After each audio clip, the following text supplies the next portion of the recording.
disease, W5. Exhausted families raising children with disabilities, dedicating their lives to nurture and protect them. It's 24 hours a day, 7 days a week. But what happens when they can't go on? That became a very terrifying thought. Sandie Rinaldo meets with brave and determined families. You're worried about his future, aren't you? Very much so. Struggling to care for challenged loved ones. They are lost, they are isolated. And while some find long-term help, I feel like I won the lottery. many face an uncertain future. Do you think the system is failing these families? Yes. And hailed as a medical breakthrough, In virtually every hernia repair that I do, I would use mesh. a supposedly easy fix. Would you have mesh? I would have mesh, yeah. But for some, it was lethal. Complications are devastating and life-changing. Avis Favreau examines the prolific use of medical mesh, What was your life like? Before, my life was great. the unforeseen side effects, I've been to the hospital twice. and the rising call for change. We need to find something better. The doctors who won't work without it, It's the best method that we have. and the patients who can't live with it. My life was taken away from me and my kids. Here is Kevin Newman. Hello, and thanks for joining us. In the 60s and 70s, governments across Canada deinstitutionalized the care of severely disabled children, while at the same time providing resources for them to be cared for in the home. Well, now, 4 decades later, that decision is a ticking time bomb. Services haven't kept up with the special needs of those now disabled adults. And as Sandie Rinaldo discovered, parents are left to wonder who will care for their children when they're gone.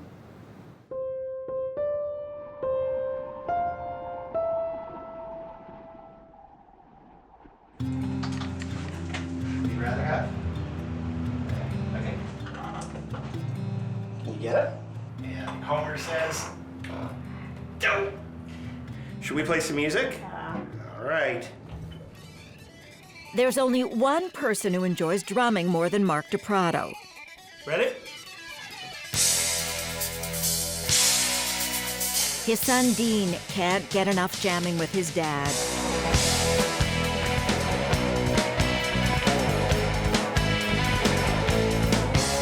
Dean was born with spastic quadriplegia, a type of cerebral palsy. The 19-year-old will never be able to walk, feed himself, or even play the drums on his own. He is totally dependent on others. It weighs on Mark and Ijoma DiPrato. As parents, there are always challenges when you have a child. But when you have a child with special needs, those first few years must have been very hard for you. Yes. That's an understatement, right? They were. You know, you'd go out with your friends and you'd see their kids playing, and you just knew that that wasn't part of your reality.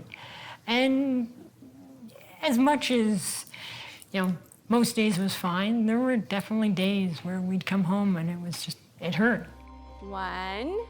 The challenges of caring for Dean are endless. He is nonverbal. His only form of communication is through facial expressions and a computer. Come on, open. Because his muscles and joints are stiff, they need to be worked out on a regular basis. Higher, even higher. Even swallowing and breathing have to be closely monitored. Awesome. An army of specialists is dedicated to Dean's well-being, provided by the Ontario government. But when he enters the adult world at 21, his entire team will be cut off. You spend a lot of time trying to not look too far down the road. Ijoma has been very good about always reminding me to stay In the moment. in the moment, because that's what'll serve Dean best as well. Because if we get too sad about stuff, that doesn't serve anybody's purpose. But looking down the road is what they're doing. Mark and Ijoma will soon have to look after all of Dean's needs. They will need help finding activities to keep his mind active, a place for him to live independently as an adult, and people to care for him when they can't anymore. 1, 2, 3. W5 first met Dean in 2005 when he was an active 6-year-old. Good boy. A going concern at what's now known as Holland Bloorview Kids Rehabilitation Hospital, where all of his physical and emotional needs were attended to. Hey, buddy. How are you? Activities as routine as eating lunch, carefully monitored. Yeah, just take one small sip. He even had a specially designed computer to help him communicate. Back then, Dean had a huge infrastructure, a team to monitor his every move. And when his parents met for updates, it was usually a crowded boardroom. The principal of the school, his physiotherapist, his occupational therapist, speech therapist, and the school psychologist. Some pancakes. Pancakes. To meet with us, there's 7 people. Fast forward 13 years. 19-year-old Dean is getting off the bus after another busy day at a regular high school and a classroom that caters to kids with special needs. His favorite band, Rush, a constant companion. What did you do at school today, Dean? Dean lives with his parents and younger sister, Rain, in a home designed to accommodate his needs. Is that tiring? Yes. And like most teenagers, he is growing up fast. How do you feel? Too fast for his parents. Ew. As a young adult with a profound disability, Dean is about to enter uncharted waters, the transition from child to adult. As a child, the services were there. You just had to ask for them. They were all there. But when Dean turns 21, school will no longer be an option. Rush is louder than that. Funding and current services will be completely cut off. Dean will officially be considered an adult, aged out of the system, and it will be up to Dean's parents to navigate a complicated assisted living world to get him the help he needs. We'd just been assuming for 18, 19 years, well, when we get into the adult world and Dean turns 21 and he no longer can go to a high school, well, there's going to be a system for him. There's group homes, there's things, we'll be able to work with him. And it became very clear to us, no, he won't, and no, there isn't anything. And that became a very terrifying thought. On your side. According to the latest statistics available, there are 80,000 Canadians living with some degree of cerebral palsy. It used to be a condition that many children didn't survive. But thanks to medical advances, 96% will live to be adults, and that means their caregivers, usually their parents, are aging along with them. We are getting older. It's 24 hours a day, 7 days a week. If anything out of the ordinary were to happen to either of us, there's no other answer than, well, let's just hope friends and family can pick up the slack. And that is a very uncomfortable thought. Someday we may have to see about putting her under the care of one of the Ontario hospital schools. You mean in an institution? Hospital schools, places where the disabled were warehoused and hidden away before the institutions were closed for good. This 1960 Ontario government video paints a picture of the kind of place Dean might have ended up in. We had all of these kids and adults, in a large part, institutionalized in the 50s, 60s, 70s, and we've deinstitutionalized them over the last number of years and brought them into the home, which is fantastic, but the system has not kept up with helping folks at home really become the institution that the government is now benefiting from. All the way up. Keep going. Not kept up for people like Dean, whose parents are desperately trying to get their ducks in order by the time he turns 21 and can't go to school anymore. All right. They've begun making their way through the complicated maze of government agencies in charge of funding for disabled adults, essentially starting from scratch. One of the first applications they filled out was with Ontario's Developmental Services. So, Developmental Services Ontario, you've been in touch with them. They say because Dean needs basically full care, 24/7 care, they will move us up the list. But right now they're still processing the people who applied in 2014. And they say they don't know when they'll get the funding to move on the wait list. You have to be your own best advocate in terms of navigating the system. And that system is backlogged, red tape.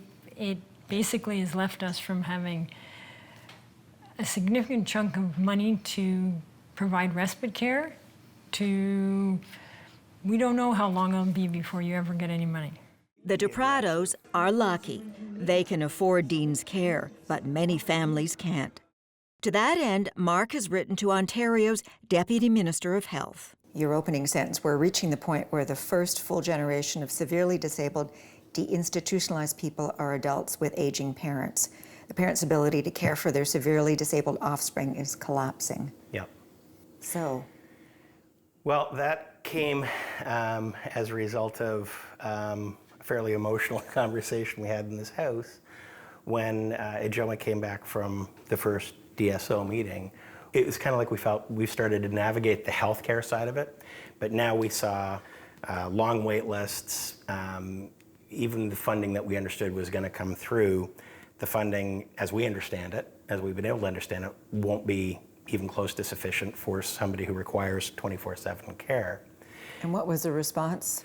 The response was a couple emails, a couple phone calls, and largely people sympathizing and saying, yeah, you're right.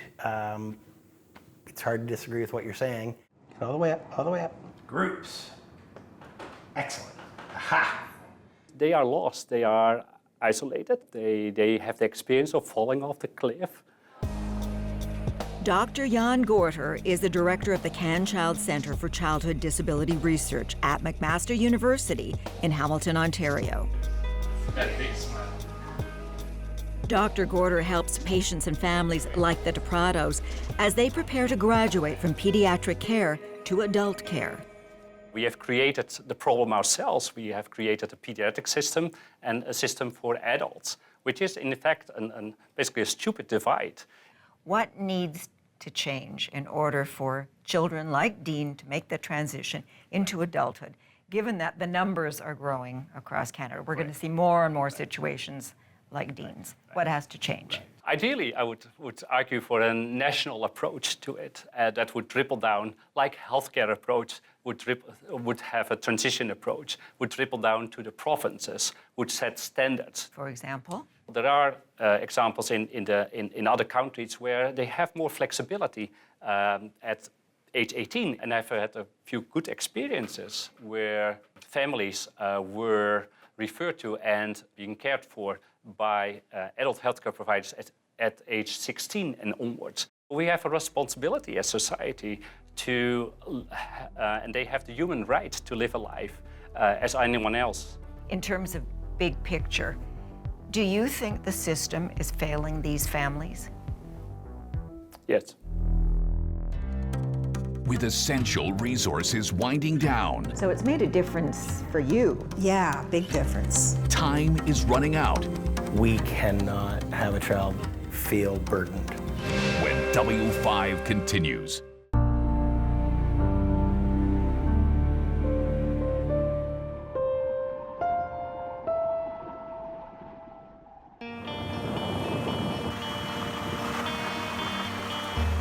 Mark DePrado is determined to do everything he can to ensure his son leads an active life. So was that a great day? Good job. Is that a great day of skiing? 19-year-old Dean has cerebral palsy and needs 24-hour care. Mark is realistic. He knows that as he and his wife age, taking care of Dean will get tougher. As we get older and as he gets bigger and as we're just around more, I worry that it drags us down. Not just us, but him, and that we aren't able to keep that engagement, that interest, that ability to keep doing all the cool stuff that we do. Woohoo! You've quit. And then You had another child, a little girl, Rain, who's now grown up. Yeah, What does all this mean to her? she's awesome. You know, the thing that we said before we decided to have a second child was, we cannot have a child feel burdened by the responsibility of having a disabled older sibling. Do you worry that down the road, when the two of you aren't here anymore, that it's going to fall to rain? I do. My biggest fear is we're just going to get more tired, you know? What you talking about? In London, Ontario, Bonnie Fletcher's biggest fear is also her ability to take care of her daughter. Are you going bowling tonight? 39-year-old Tanya, like Dean, has cerebral palsy and is confined to a wheelchair. Bonnie has been her primary caregiver from day one, and she has her own health issues, debilitating rheumatoid arthritis. So a lot of responsibilities on your shoulders when you're dealing with a child who's got physical disabilities who can't communicate to you. I pretty much felt that I didn't have a lot of choice. I don't think you have the choice now, but at that time, there was a choice of the institution, which was, that wasn't going to happen. This was my child, and I was going to raise her. She wasn't going to go into an institution. An institution like a nursing home. Desperate, Bonnie applied to get Tanya into a group home participation house, but she was put on a wait list. Tanya is one of the lucky ones. It took Bonnie's need for hip replacement surgery for Tanya to move up the list. By then, the family had waited 20 years. It had to be an agonizing wait. Which is stunning when you think about it. Did you ever think when you put her on that list 20 years ago that it would take 20 years until her name came to the top of the list? I feel like I won the lottery. When I got that call, of course, there's mixed emotions. My baby is moving out, oh my goodness. But thank God she's going to be in a good spot. Participation House, it looks like every other home on this residential street in London, Ontario. Tanya shares the space with 3 other women with similar disabilities, all needing full-time care. Are you going to wrestling on Sunday? But it took Bonnie's medical emergency to move Tanya to the top of the list and eventually into this group home. It was just in time because recently Bonnie suffered another major health setback. I had a heart attack a few weeks ago. It was kind of a good thing that Tanya wasn't at home. Well, that must have crossed your mind. Like, I think if something had happened to me, I've had time to teach the staff here about Tanya and who she is and what she likes and what she doesn't like. So it's made a difference for you in terms of your life, has it not? Yeah, big difference. How so? It's actually really hard for me still. Like, Tanya was my whole life. All my time spent was Tanya. I'm trying to find my niche in life without her there. But what about your relationship with her now? Has that changed now that all of the responsibility isn't on your shoulders? It has changed. It's not so much the caregiver relationship. We have more of a mother-daughter relationship now. It's very nice. And can she stay here forever? Yes. So this will be her home always? Yes. Not only did Bonnie and Tanya have to wait 20 years to get into this group home, they were essentially on their own as they worked the system. Well, in British Columbia, there's a unique alternative, a team approach to long-term care for the disabled. Microboards, small groups who advocate, organize, and administer services for those who have aged out of the school system. So they've all kind of banded together with a group of parents. In Langley, BC, Linda Perry is the executive director of VILA, a nonprofit organization that has been putting together microboards since 1990. Now, microboards consist of a minimum of 5 people working with a disabled person to help facilitate services and manage funding. There are now 1,200 in British Columbia. So often it's family, close friends, people that they've gotten to know in the community, and the person indicates they have a relationship with them. Jeff Mullins is a pioneer, one of the first to have his own microboard. He has cerebral palsy and is about to celebrate his 50th birthday. Linda has seen some big changes in Jeff since they first met 28 years ago. A lot of changes. I think you speak up more for yourself. Would you say you do? Yeah, I think you do. And you challenge, like if people say stuff you're not keen about, you'll challenge them on it. When I met him, he was living in a home with 5 other guys, and they'd often have one caregiver. And as Jeff told me as I got to know him that often people would show up to do very personal care, like bathing and things like that. He wouldn't even know them. I can't imagine that. I mean, I can't, my brain can't conceive of having strangers touching my body without even introducing themselves sometimes. Ireland, yeah, am I allowed to tell stories of Ireland? Yeah, Jeff and I went to Ireland to speak and did a whole tour of Northern Ireland and Southern Ireland. Can you drink Guinness now? After experimenting with Guinness in Ireland? Can you still drink it? Sometimes, yeah. Jeff loves adventure and has always had a very active life. The first priority for his microboard was to find out what he wanted to have his life look like moving forward. And so we'd ask questions like, well, what drives you? What's the important stuff in your life? And so women, when they're there, usually talk about love and, you know, safety and feeling comforted and being part of something. And when you do it with a group of guys like Jeff and his crew, it was beer, hockey, and women. And I can remember thinking, okay, these are guys, I might need to slow down a bit, but you know, underneath the beer, hockey, and women, what really matters to you? They sat there and they kind of, beer, hockey, women, and computers. With 1,200 microboards, BC has become the gold standard for this type of personalized care. There are just a handful elsewhere across the country, and in Ontario, 10 microboards are in the startup stage. As for homes like Participation House, Mark and Ijoma can't afford to wait another 20 years if they put Dean's name on a wait list. In the meantime, Mark worries that young adults like Dean will fall through the cracks. He has his own solution for the government. We have to make fundamental legislative change because the funding formula is wrong. The funding formula is geared to be all things to all people, and it doesn't take into account that for generations, severely disabled adults were in institutions. We did the right thing by getting them back with the families, but we didn't create an environment whereby we now support the families when we're out of the confines and the wonderfulness of Holland Bloor Review. We're now back here. You know, what it is that we really want is the ability to have as much as what we have seen he had when he was growing up. You're worried about his future, aren't you? Very much so. Without a doubt. Yeah.